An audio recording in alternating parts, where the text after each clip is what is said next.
Dini menarik napas panjang saat menyapu pandangannya ke seluruh desa. Desa itu terletak di lereng bukit yang menjulang tinggi, seakan terisolasi dari dunia luar. Hanya ada satu jalan masuk, sebuah jalan setapak yang sulit dilalui, terutama saat hujan deras datang. Rumah-rumah di desa itu tidak pernah terbuat dari bahan yang bagus, kebanyakan masih terbuat dari kayu yang sudah mulai lapuk termakan usia. Listrik pun jarang menyala, dan hanya ada satu toko kelontong kecil yang dikelola oleh seorang kakek tua yang sudah mulai pikun. Dini, seorang guru honorer berusia 26 tahun, baru saja diterima mengajar di salah satu sekolah dasar di desa itu. Dia memang berasal dari kota, dan mengingatkan dirinya sendiri bahwa ini adalah kesempatan langka untuk bisa mencari nafkah. Hanya saja, ada sesuatu yang membuatnya ragu, sesuatu yang tak bisa dijelaskan dengan kata-kata. Beberapa warga desa sering berbicara dengan nada rendah, seolah mereka sedang menyimpan rahasia yang dalam. Mereka bicara tentang bukit yang tinggi itu, tentang kuburan kembar yang tersembunyi di balik pepohonan lebat. Dini datang ke desa ini karena satu alasan, utang yang menggunung dari keluarganya. Ayahnya sudah lama meninggal, dan ibunya hanya bisa menangis melihat rumah mereka yang kini terancam disita. Dini yang bekerja serabutan di kota, tak bisa memenuhi harapan orang tuanya. Itulah mengapa, ketika tawaran mengajar di desa itu datang, dia menerimanya tanpa pikir panjang. Lagi pula, dia berpikir, di desa yang jauh seperti ini, hidupnya bisa lebih tenang tanpa tekanan dari sana-sini. Sekolah tempat Dini mengajar hanya memiliki beberapa ruang kelas kecil, dan mayoritas siswanya adalah anak-anak dari keluarga petani. Mereka bukan anak-anak yang terlalu banyak bicara, namun matanya penuh rasa ingin tahu, seakan-akan mereka menyimpan rahasia besar yang tak bisa mereka ungkapkan. Dini sering menghabiskan waktu lebih lama di sekolah, meskipun seringkali dia merasa ada yang aneh dengan sikap mereka. Wajah-wajah kosong itu menyimpan kesan misterius yang membuatnya tak nyaman. Pada suatu sore yang mendung, setelah pulang dari sekolah, Dini memutuskan untuk berjalan-jalan di sekitar desa. Dia berjalan menyusuri jalan sempit yang menembus kebun dan ladang. Langit terlihat kelabu, seperti hendak menangis, dan udara sejuk menyentuh kulitnya. Dari kejauhan, dia melihat sebuah bukit tinggi yang hampir tertutup kabut. Di balik bukit itu, menurut cerita warga, ada kuburan kembar yang dianggap sakral. Konon, kuburan itu adalah tempat di mana dua saudara kembar, yang pernah menjadi pesugihan, dimakamkan setelah dikhianati oleh warga desa. Dini mengernyitkan dahi mendengar cerita itu, tetapi entah mengapa ada rasa penasaran yang begitu besar dalam dirinya. Mungkin karena hidupnya yang terasa sulit, dia merasa ada sesuatu yang misterius, yang bisa memberinya jawaban, atau bahkan mengubah nasibnya.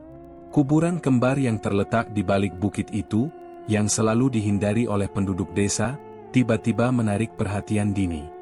Apa yang ada di balik kisah mereka? Apa yang membuat orang-orang takut mendekatinya? Seiring berjalannya waktu, Dini mulai mendengar lebih banyak tentang kuburan kembar itu. Warga desa berbicara dengan suara berbisik, dan kadang ada yang melirik Dini dengan pandangan tajam, seolah-olah dia adalah orang luar yang tak seharusnya tahu lebih banyak tentang hal itu. Namun, semakin mereka berbicara tentang itu, semakin kuat pula rasa ingin tahunya. Dini merasa ada sesuatu yang akan mengubah hidupnya jika dia bisa memahami lebih dalam tentang kisah itu. Namun, Dini tak ada yang tahu, bahwa keputusan untuk mencari tahu lebih jauh tentang kuburan kembar di balik bukit itu akan membawa dampak besar bagi hidupnya. Sebuah perjalanan yang tak hanya akan mengguncang keyakinannya, tapi juga menguji batas antara dunia nyata dan dunia yang tak terlihat. Dunia yang penuh dengan kekuatan gelap yang bisa merubah segalanya dalam sekejap. Hari itu, Dini merasa ada yang aneh.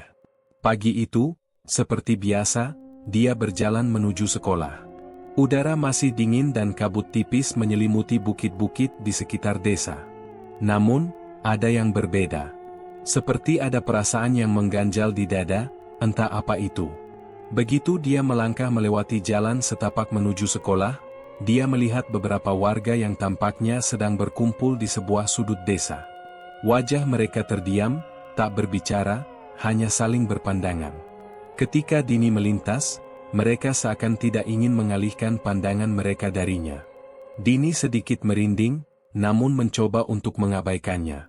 Ini hanya perasaan aneh saja, pikirnya. Namun, sejak saat itu, beberapa kejadian yang tak biasa mulai terjadi. Di sekolah, anak-anak yang biasanya tampak ceria dan riang tiba-tiba berubah menjadi pendiam.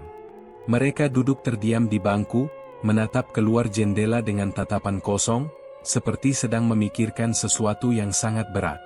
Dini berusaha berbicara dengan mereka, tetapi mereka hanya memberikan senyum tipis dan tidak menjawab. Salah satu anak, Ira, murid kelas 4 yang biasanya sangat aktif, tiba-tiba tampak murung. Mata Ira kosong, dan Dini merasa ada sesuatu yang hilang dari gadis itu. Dini mencoba mendekatinya, bertanya dengan lembut, "Ira, kamu kenapa? Ada yang mengganggu?" Namun Ira hanya diam, menunduk, dan tidak berkata apa-apa. Dini merasa semakin cemas. Dia pun melanjutkan mengajar, tetapi hatinya tak bisa tenang. Sesekali, dia melihat dari sudut matanya, anak-anak yang tampaknya takut berbicara.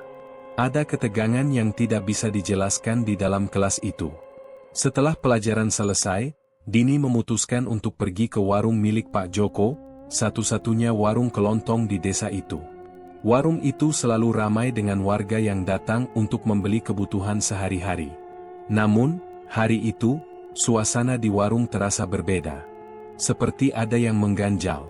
Pak Joko, si pemilik warung, terlihat lebih tua dari biasanya. Rambutnya yang sudah memutih tampak lebih banyak uban, dan wajahnya tampak lebih cemas. Dini merasa tidak nyaman saat melihat Pak Joko yang seperti itu. Ketika Dini berusaha berbicara dengannya, Pak Joko hanya menjawab dengan suara pelan, "Jangan terlalu banyak tanya, Neng. Kalau sudah tahu lebih banyak, bisa jadi hidupmu susah." Pak Joko menghindari tatapan Dini, dan tubuhnya bergetar seolah-olah ada beban berat yang sedang dipikul. Dini terdiam, perasaan cemas yang semula bisa dia pendam kini mulai membesar. Apa yang sedang terjadi di desa ini? Mengapa orang-orang seperti menghindar darinya? Mengapa anak-anak di sekolah begitu ketakutan?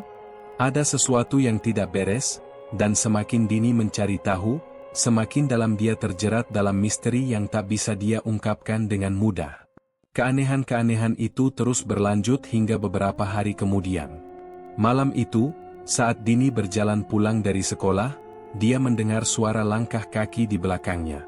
Perlahan, dia menoleh. Tidak ada siapa-siapa. Hanya angin yang berdesir di pepohonan sekitar desa. Namun, saat dia melangkah kembali, suara langkah itu kembali terdengar. Kali ini, lebih jelas, lebih berat. Dini berhenti sejenak, merasakan ketegangan yang merayap di tubuhnya. Dia menoleh lagi, tetapi tetap tak ada siapa-siapa. Hanya malam yang gelap dan sunyi. Namun, saat dia melanjutkan langkahnya, suara itu tiba-tiba hilang, seperti lenyap begitu saja. Ada rasa dingin yang menyusup ke dalam tubuhnya, seolah-olah malam itu bukan sekadar malam biasa. Dini mempercepat langkahnya dan merasa lega begitu sampai di rumah. Tetapi, saat dia membuka pintu rumahnya, matanya terbelalak. Di atas meja, ada sebuah surat yang tidak pernah dia lihat sebelumnya.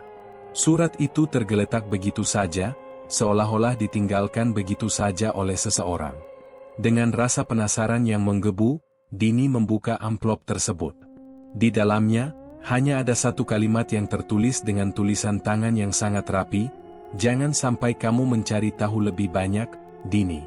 Ada harga yang harus dibayar." Dini terdiam. Surat itu jelas bukan dari orang yang dia kenal. Hati Dini berdebar-debar. Ketika dia membaca kalimat itu, seolah-olah ada sesuatu yang menekan dada dan membuatnya sulit bernapas. Apa yang sebenarnya sedang terjadi di desa ini? Mengapa semua ini terasa semakin aneh dan menakutkan? Apakah ini peringatan? Namun, peringatan dari siapa? Perasaan takut mulai mencengkeramnya, tetapi rasa penasaran juga semakin besar. Seolah-olah ada sesuatu yang harus dia temukan. Namun, Dini tahu, setiap langkah yang dia ambil lebih dalam ke dalam misteri ini, akan ada konsekuensi yang harus dia hadapi. Sejak surat itu muncul di rumahnya, Dini tak bisa tidur nyenyak. Malam-malamnya penuh kegelisahan. Dia terbangun berkali-kali karena suara aneh. Kadang seperti orang berbisik dari luar jendela, kadang seperti suara ketukan pelan di pintu depan. Tapi tiap kali ia cek, tidak ada siapa-siapa. Besoknya, Dini nekat mendatangi Bu Marni, satu-satunya warga yang masih terlihat agak ramah padanya. Bu Marni sudah sepuh, tapi punya mulut yang kadang terlalu jujur. Rumahnya berada agak di pinggir desa, dekat dengan kebun kopi milik warga. Dini datang dengan niat baik, berharap bisa mendapatkan penjelasan tentang semua keganjilan yang terjadi. Bu Marni, saya mau nanya sesuatu, kata Dini pelan, duduk di kursi kayu tua di teras rumah. Bu Marni menatapnya tajam. Kamu jangan ikut campur, nak. Kamu orang luar, gak tahu apa-apa soal desa ini, katanya, suaranya terdengar berat. Tapi Dini tidak menyerah. Ada yang ngasih saya surat. Isinya ngancam, nyuruh saya jangan cari tahu. Tapi saya gak ngerti, saya cuma guru di sini, Bu. Kenapa warga berubah? Anak-anak di sekolah pun seperti ketakutan. Bu Marni menghela napas panjang. Dia berdiri, lalu menatap ke arah bukit di kejauhan. Kamu pernah dengar soal kuburan kembar di balik bukit itu? Tanyanya tiba-tiba. Dini mengangguk. Saya pernah dengar, katanya itu makam dua saudara kembar. Bukan sembarang saudara, jawab Bu Marni. Mereka pesugihan. Dulu, mereka hidup mewah, punya banyak tanah, banyak emas. Tapi ujungnya, mereka dibakar hidup-hidup oleh warga sendiri. Dini menelan ludah. Tenggorokannya terasa kering. Kenapa? Karena mereka melanggar perjanjian. Pesugihan itu bukan buat main-main. Harus ada tumbal. Dan mereka menolak ngasih tumbal pas waktunya tiba. Dini merinding. Jadi, warga yang bunuh mereka? Bu Marni tidak menjawab, hanya menatap Dini dalam-dalam. Kamu terlalu banyak tanya. Hati-hati. Kadang, kebenaran lebih menyeramkan dari yang kita sangka. Dini pulang dengan kepala penuh pertanyaan. Tapi bukannya dapat jawaban, dia malah merasa seperti semakin terperangkap dalam sesuatu yang besar. Siangnya, saat mengajar di kelas, Ira mendadak menjerit keras dan jatuh dari kursinya. Anak-anak lain langsung panik. Dini berlari ke arah Ira dan mencoba menenangkannya. Tubuh Ira gemetar, matanya menatap kosong ke arah jendela. Ira, ini Ibu Dini, kamu kenapa? Tanya Dini panik. Ira hanya menggumam pelan, mereka datang, mereka marah. Setelah kejadian itu, kepala sekolah langsung memanggil Dini. Namanya Pak Haris. Lelaki berkacamata itu biasanya sangat kalem, tapi kali ini wajahnya serius. Bu Dini, saya minta Ibu tidak terlalu banyak mengorek hal-hal yang bukan urusan kita. Apalagi soal kuburan di balik bukit. Dini menatapnya bingung. Pak, saya cuma mau tahu kenapa anak-anak ketakutan. Ini kan tanggung jawab saya juga. Pak Haris menggeleng. Tidak, Bu. Di sini, ada hal-hal yang tidak bisa dijelaskan. Lebih baik diam, dan tetap ajar seperti biasa. Dini merasa seperti diasingkan. Semua orang seperti menyimpan rahasia, dan dirinya satu-satunya orang yang tidak diajak tahu. Tapi yang paling membuatnya takut, setelah kejadian Ira pingsan, besoknya Dini menemukan sebuah boneka kecil di depan pintu rumahnya. Boneka itu terbuat dari jerami, dan lehernya diikat benang merah, digantung di gagang pintu. Dini gemetar. Ini bukan iseng. Ini peringatan. Dan entah dari siapa. Ketika malam datang, suara langkah kaki kembali terdengar di luar rumah. Tapi kali ini, lebih jelas. Lebih berat. Dini memberanikan diri mengintip dari celah jendela. Yang dia lihat adalah sosok hitam berdiri diam di depan rumah, wajahnya tertutup kain lusuh, dan kedua tangannya menggenggam boneka jerami yang sama seperti yang tadi pagi dia temukan. Seketika, Dini mundur. Tubuhnya kaku.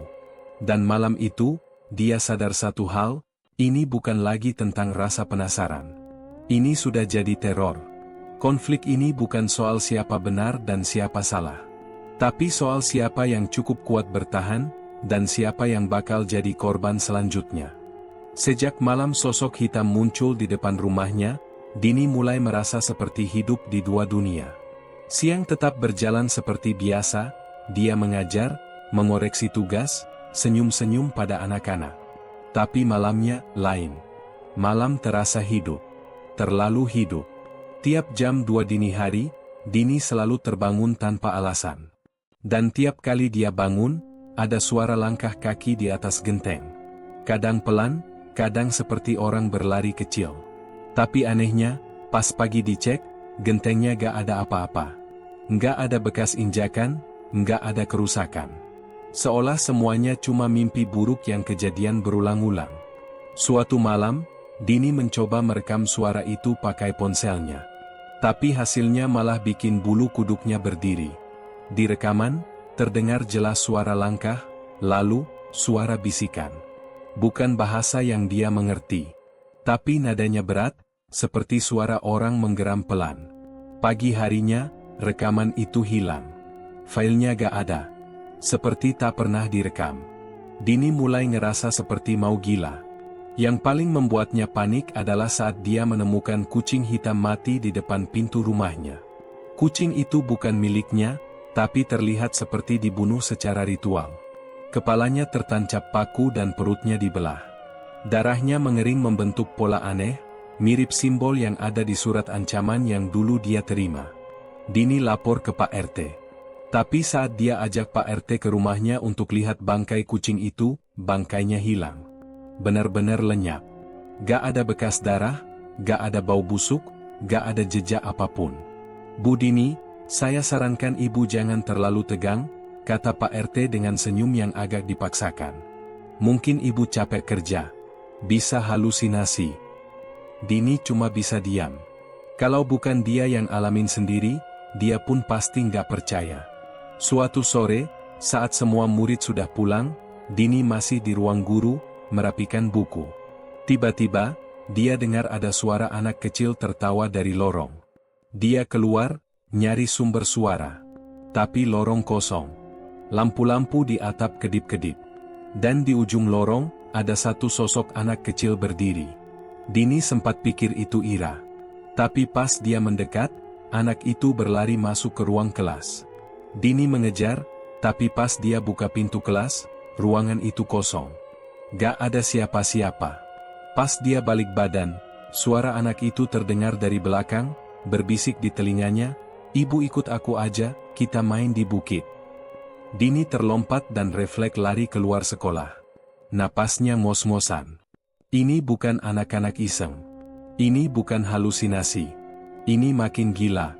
Sejak kejadian itu, Dini mulai dikucilkan. Guru-guru lain jadi menjaga jarak. Bahkan ada yang terang-terangan menolak ngobrol. Entah karena takut, atau karena mereka tahu sesuatu yang Dini nggak tahu. Suatu malam, listrik di rumah Dini mati total. Dia nyalakan lilin, lalu duduk di ruang tengah sambil berdoa dalam hati. Tiba-tiba, dari arah dapur, panci-panci jatuh satu persatu. Meja makan bergeser sendiri. Dan pintu kamar mandi mengayun pelan, padahal tak ada angin. Dini berdiri pelan, mau ambil ponsel. Tapi ponselnya mati total. Baterai penuh, tapi nggak bisa dinyalakan. Dari balik jendela, terlihat bayangan seseorang berdiri. Tingginya hampir 2 meter. Diam. Tak bergerak. Dini pejamkan mata. Tapi saat dia buka lagi, sosok itu masih ada, bahkan lebih dekat. Seolah semakin menantangnya. Lalu, terdengar suara dari luar. "Waktunya sebentar lagi, Dini. Jangan keras kepala." Suara itu berat, seperti dari dalam tanah. Dan Dini tahu, ini bukan ancaman biasa. Sesuatu sedang mengincarnya. Dan apapun itu, makin hari makin berani menunjukkan diri. Setelah kejadian malam itu, Dini sadar dia gak bisa terus ngelak. Ada sesuatu yang harus dia bongkar. Pagi harinya, dia nekat datang ke rumah Bu Rumiati, satu-satunya orang tua di desa yang dulu pernah cerita soal kuburan kembar waktu Dini pertama pindah. Bu Rumiati udah tua banget, jalannya udah dibantu tongkat. Tapi mata tuanya masih tajam. Waktu Dini ngetuk pintu rumahnya, Bu Rumiati langsung buka, seolah memang sudah nunggu. "Kamu udah lihat mereka, ya?" tanya Bu Rumiati pelan. Dini ngangguk pelan, walau sebenarnya dia gak yakin apa yang dia lihat selama ini bisa disebut mereka. Bu Rumiati duduk dan mulai cerita tentang dua bersaudara kembar, Surya dan Surti. Dulu mereka anak terpintar di desa, tapi miskin. Nggak tahan hidup susah, mereka pergi ke bukit di balik desa. Dan setelah itu, hidup mereka berubah drastis. Tiba-tiba kaya, punya sawah, punya sapi, bahkan bisa bangun rumah paling megah sedesa. Orang bilang mereka pesugihan, bisik Bu Rumiati. Tapi bukan pesugihan biasa. Mereka ngelakuin perjanjian lewat kuburan kuno di bukit itu. Kuburan yang udah ada sebelum desa ini berdiri. Menurut cerita, Surya dan Surti harus ngasih tumbal setiap bulan purnama. Awalnya mereka ngasih ayam, kambing. Tapi makin lama, harus manusia. Dan semua dilakukan diam-diam. Gak pernah ketahuan. Sampai suatu malam, anak kepala desa hilang. Dan akhirnya, warga curiga. Desa ribut. Banyak yang nuduh si kembar itu. Tapi belum sempat dibawa ke aparat, rumah mereka kebakaran hebat. Waktu api padam, gak ditemukan jasad. Tapi di balik bukit, warga nemu dua gundukan tanah baru. Mirip kuburan. Sejak saat itu, kuburan itu dinamakan kuburan kembar. Warga percaya itu tempat mereka beristirahat, kata Bu Rumiati. Tapi aku gak percaya mereka udah mati. Mereka cuma bersembunyi di antara dunia. Menunggu. Dini merinding. Cerita itu bukan cuma dongeng. Terlalu rinci. Terlalu nyata. Dan kamu, Dini, kamu mungkin udah dipilih. Dipilih untuk apa? Untuk gantiin mereka. Atau jadi tumbal. Dini nggak bisa berkata-kata. Tapi hatinya berontak. Dia nggak mau jadi korban. Dan dia juga nggak mau nerusin jejak orang yang jalan hidupnya lewat darah orang lain. Sejak saat itu, Dini mulai cari tahu lebih banyak. Dia selidiki arsip desa, baca berita lama, bahkan nemu catatan harian guru lama yang sempat tinggal di desa ini. Di catatan itu, sang guru menulis tentang murid-murid yang hilang misterius tiap tahun, tapi kasusnya selalu ditutup diam-diam oleh aparat lokal. Karena desanya terlalu kecil, dan terlalu aneh, untuk ditelusuri lebih dalam. Dini juga nemuin satu hal mencurigakan. Kepala sekolah sekarang ternyata masih saudara jauh dari Surya dan Surti. Nggak banyak yang tahu soal ini. Tapi nama keluarga dan silsilah di catatan desa membuktikan semuanya. Dan yang bikin hati Dini makin nggak tenang, setiap kejadian ganjil yang dia alami selama ini, selalu berhubungan dengan sekolah. Anak kecil misterius, suara-suara di lorong, bahkan simbol aneh yang sempat dia lihat di papan tulis. Semua itu bukan kebetulan. Dini sadar, sekolah tempat dia bekerja mungkin jadi pusat dari semua ini.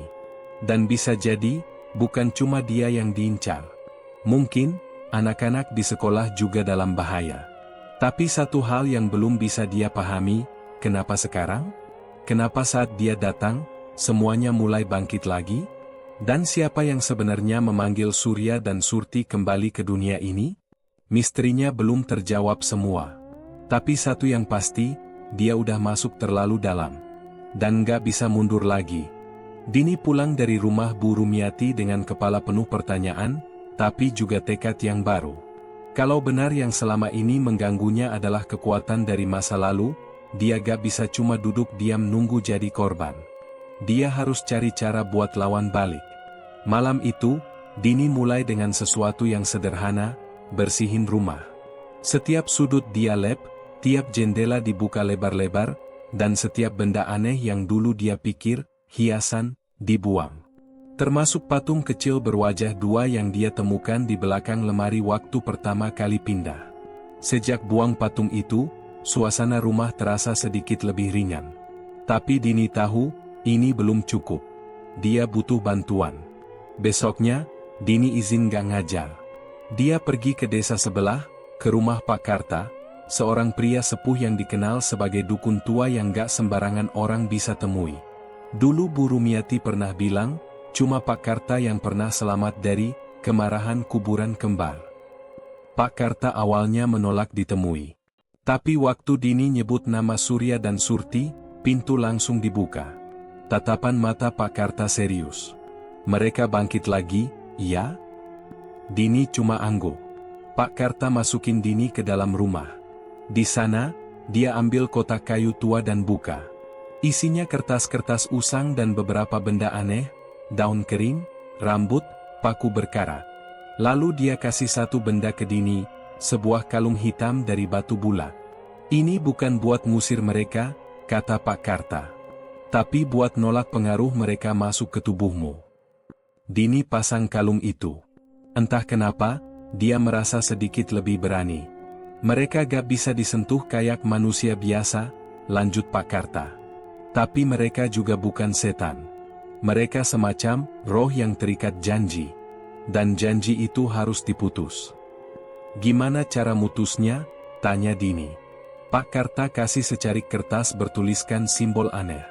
Letakkan ini di kuburan mereka. Tapi hati-hati. Mereka bakal tahu kamu datang. Jangan sendirian. Dini pulang dan langsung hubungi Wulan. Temannya satu-satunya di desa yang dia percaya. Awalnya Wulan ragu, tapi begitu Dini cerita semuanya, termasuk kejadian aneh yang pernah Wulan alami juga, dia setuju buat bantu. Malam itu juga mereka jalan ke balik bukit. Langit mendung, udara dingin, dan hutan sepi. Begitu sampai di depan dua gundukan tanah kuburan kembar, suasana langsung berubah. Udara terasa berat. Ada bisikan samar yang gak jelas dari arah pepohonan. Dini jalan pelan, pegang kertas simbol dari Pak Karta. Tapi begitu dia sampai di dekat kuburan, tanahnya bergerak. Seperti ada sesuatu dari dalam yang mau keluar. Cepat, Din. Tanam itu sekarang, teriak Wulan. Dini gali tanah dengan tangan gemetar.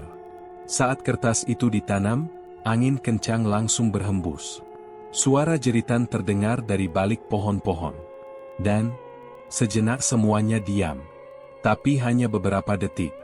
Tiba-tiba tanah dari kuburan meledak kecil, seperti sesuatu dari dalam memukul ke atas. Dini dan Wulan lari. Mereka gak berani nengok ke belakang. Begitu sampai rumah, Dini langsung mengunci pintu dan nyalain semua lampu. Wulan juga nggak berani pulang. Mereka tidur di ruang tengah sambil pegang Al-Quran kecil yang dikasih Bu Rumiati. Esoknya, keadaan desa terasa berbeda. Lebih tenang. Tapi Dini tahu, ini belum selesai. Mungkin mereka udah marah. Tapi setidaknya sekarang, dia udah mulai melawan. Dan dia siap kalau harus ngelawan lagi. 3 hari setelah Dini dan Wulan menanam simbol dari Pak Karta di kuburan kembar, semuanya terasa aneh. Bukan tenang. Lebih ke sunyi yang bikin gelisah. Desa sepi, lebih dari biasanya. Anak-anak gak main di jalan. Ibu-ibu gak nongkrong di warung. Bahkan ayam pun gak berkokok pagi itu. Dini mulai ngerasa ada yang salah. Semalam dia mimpi buruk. Dalam mimpinya, dia berdiri di antara dua kuburan itu. Tapi kali ini, gundukannya nggak cuma tanah. Ada tangan keluar dari masing-masing gundukan. Tangan yang kurus, panjang, dan jari-jarinya dingin menyentuh pergelangan kakinya.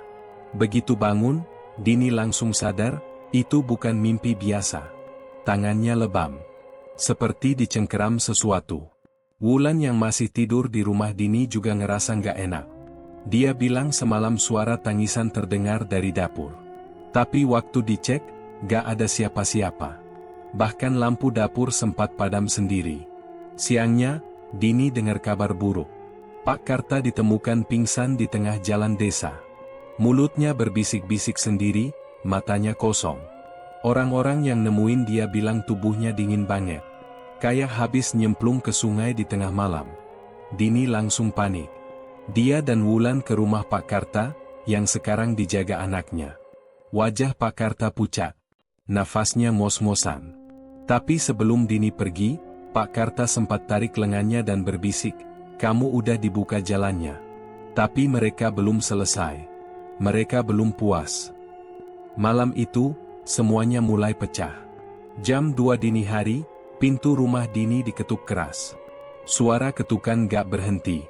Wulan yang tidur di ruang tengah langsung bangun dan teriak, "Jangan buka."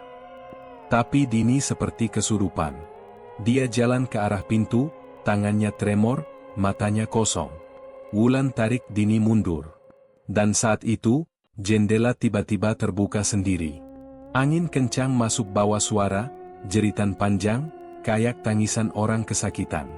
Tirai di jendela melambai-lambai padahal gak ada angin dari luar. Kemudian, muncul bayangan. Di tembok ruang tengah, ada dua siluet tubuh. Satu tinggi, satu sedikit lebih kecil. Mereka berdiri berdampingan, gak gerak. Cuma menatap. Itu mereka, Din, Surya dan Surti. Bisik Wulan. Dini gemetar. Tapi dia nekat ambil Al-Quran kecil dari meja. Dia baca ayat kursi keras-keras. Tapi semakin keras dia baca, semakin kencang suara jeritan dari luar. Piring-piring di dapur jatuh sendiri. Televisi nyala sendiri dan muter siaran kosong, cuma suara, SSSSHH, dari saluran mati. Tiba-tiba, lampu padam. Dini dan Wulan peluk satu sama lain. Suasana jadi gelap total. Hanya cahaya dari korek api yang sesekali menyala. Tapi saat korek menyala, Dini lihat sesuatu. Di sudut ruangan, berdiri dua sosok. Mukanya rusak, matanya bolong, dan darah mengalir dari mulut mereka. Mereka berdiri diam, tapi aura marahnya kerasa banget. Dini teriak sekuat tenaga, dan Wulan nyalain korek lagi buat cari lilin. Tapi saat lilin nyala, kedua sosok itu hilang. Gak ada tidur malam itu. Mereka duduk berjaga sampai matahari muncul. Dan begitu pagi datang, Dini tahu, ini belum selesai. Justru ini puncaknya. Dan setelah malam itu, dia gak bisa ngelakuin semuanya sendiri lagi. Pagi itu, Dini udah gak tahan lagi. Semalaman dia dan Wulan gak tidur. Dan sekarang, satu-satunya jalan adalah hadapi semuanya langsung. Kalau mereka harus ke kuburan kembar itu lagi, ya harus. Mau gak mau. Gak ada pilihan lain, Lan. Kita harus selesain ini sekarang juga, tegas Dini sambil ngepak senter, garam kasar, dan kitab doa kecil dari Pak Karta. Wulan sempat ragu, tapi akhirnya dia ikut. Di matanya ada takut, tapi juga nekat. Kita harus tahu mereka maunya apa. Dan harus bisa nutup semua ini, Din. Sebelum lebih parah. Mereka berangkat menjelang maghrib. Jalan setapak menuju kuburan kembar sepi, tapi hawa dinginnya gak wajar. Angin dari arah bukit terasa seperti hembusan napas sesuatu yang gak kelihatan.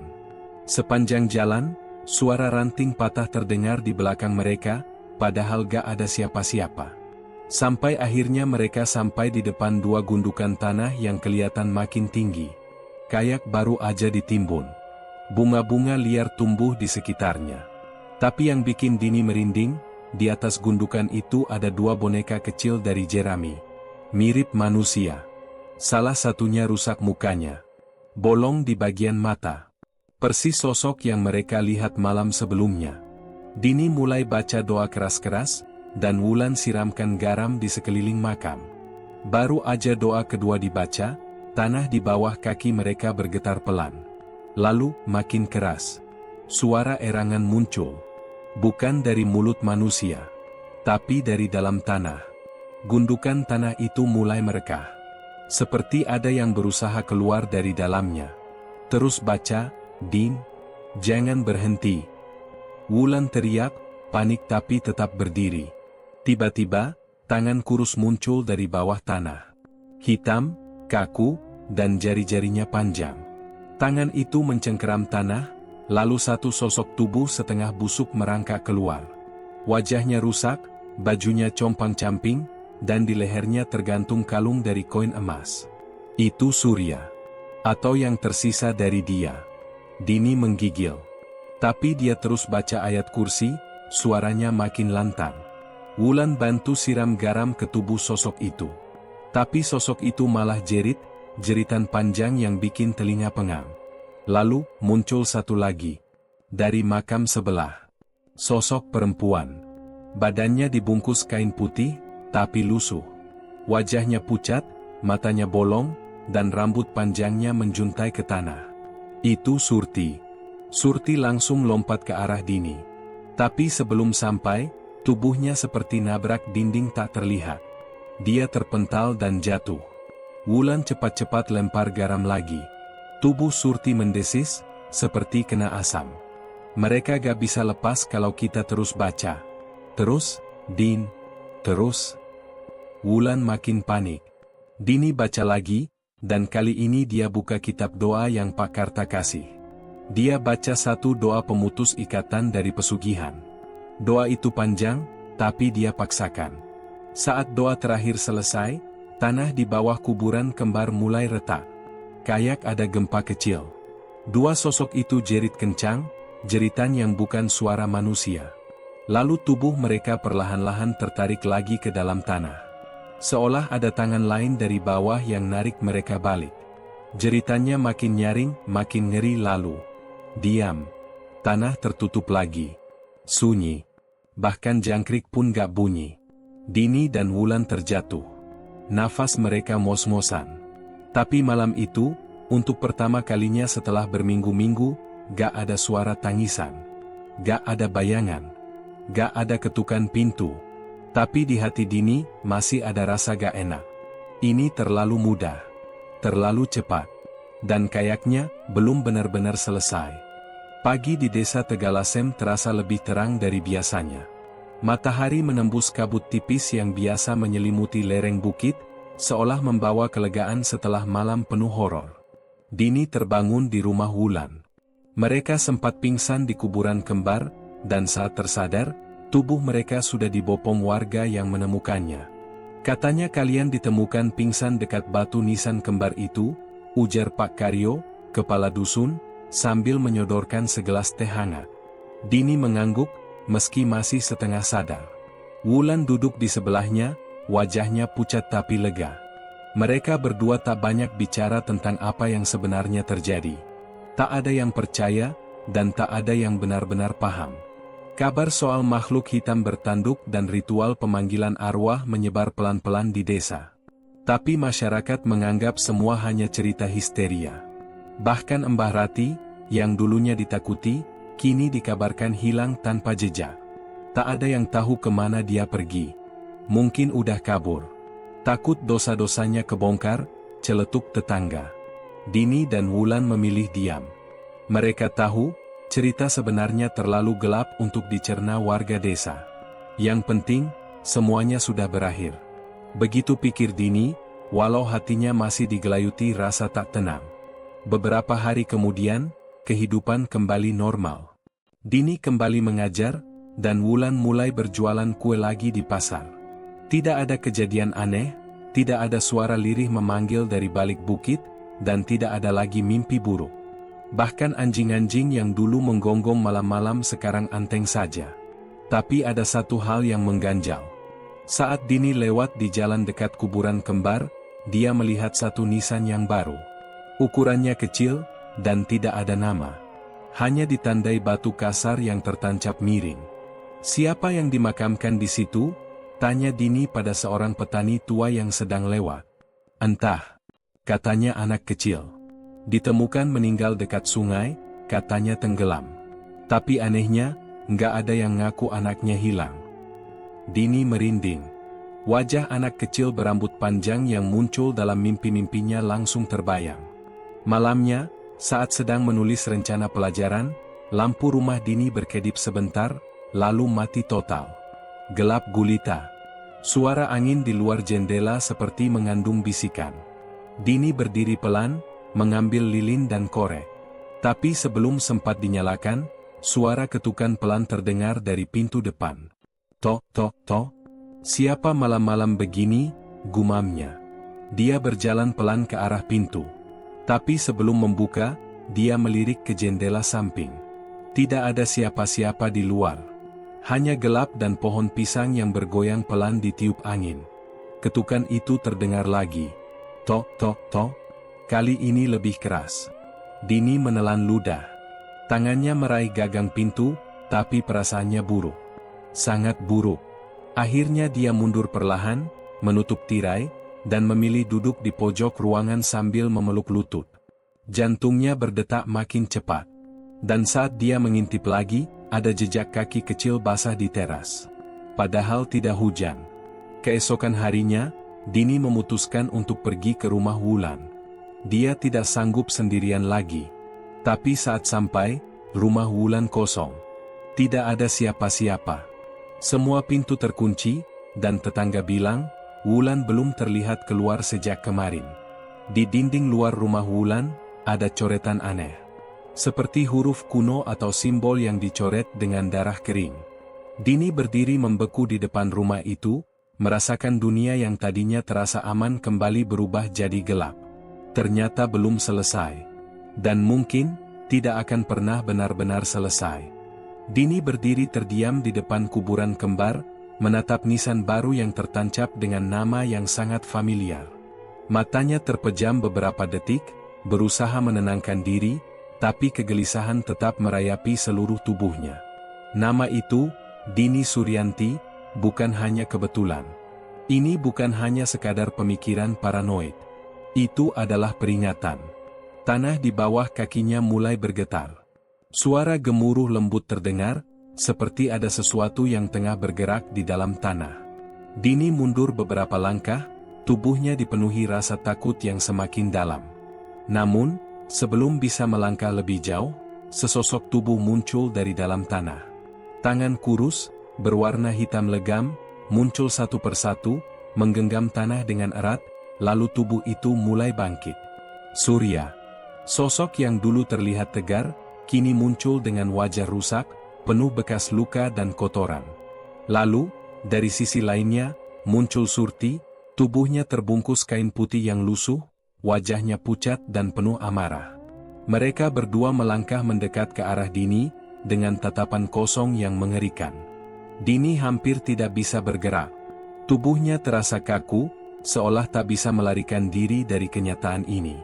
Mereka berdua berhenti tepat di depannya, lalu Surya berbicara dengan suara yang dalam dan serak.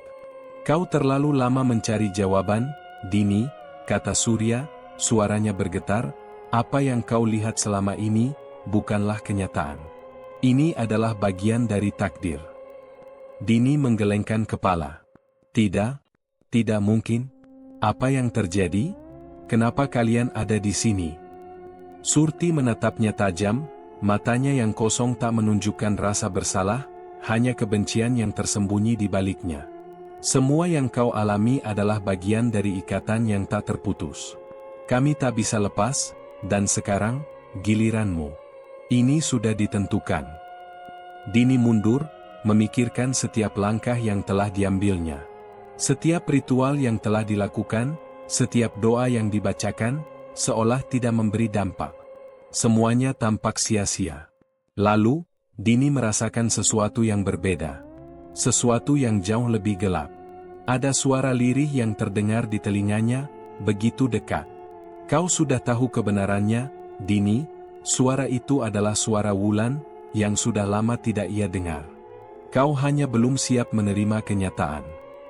Dini menoleh, dan di sana, di tengah kegelapan kuburan, berdiri Wulan.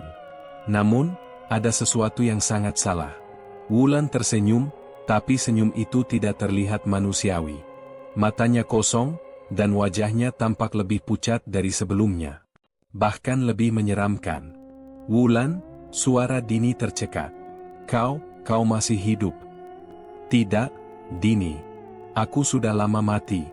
Dan kamu adalah bagian dari permainan yang lebih besar," jawab Wulan, suaranya serak dan bergema. Dini terkejut. Semua yang terjadi, semua yang dia alami, ternyata bukan kebetulan. Selama ini, dia telah terperangkap dalam sebuah siklus yang tak bisa dia lari. Kuburan kembar, pesugihan, dan semua yang selama ini dia pikir bisa dia atasi, ternyata adalah sebuah jebakan yang lebih rumit. Dini adalah bagian dari takdir yang tak bisa diubah. Kejadian-kejadian itu terjadi karena ada tangan yang mengatur semuanya. Dan, Wulan, yang selama ini dianggapnya teman, ternyata adalah salah satu dari mereka yang juga terjebak dalam permainan itu. "Kenapa kamu melakukan ini, Wulan?" tanya Dini, suara gemetar. "Karena aku tak punya pilihan," jawab Wulan dengan senyuman pahit. "Dan kamu juga. Kamu harus ikut dengan kami, Dini. Tidak ada yang bisa menghindar.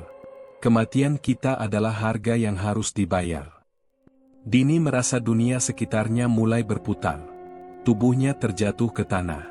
Suasana di sekitar kuburan kembar itu semakin menekan, semakin mencekam. Dia merasa semuanya akan berakhir, dan tak ada jalan untuk melarikan diri. Semua yang dia alami, semua yang dia coba pecahkan, ternyata adalah bagian dari perjanjian gelap yang sudah dimulai jauh sebelum dia dilahirkan. Namun, di saat-saat terakhirnya, Dini menyadari satu hal yang sangat penting.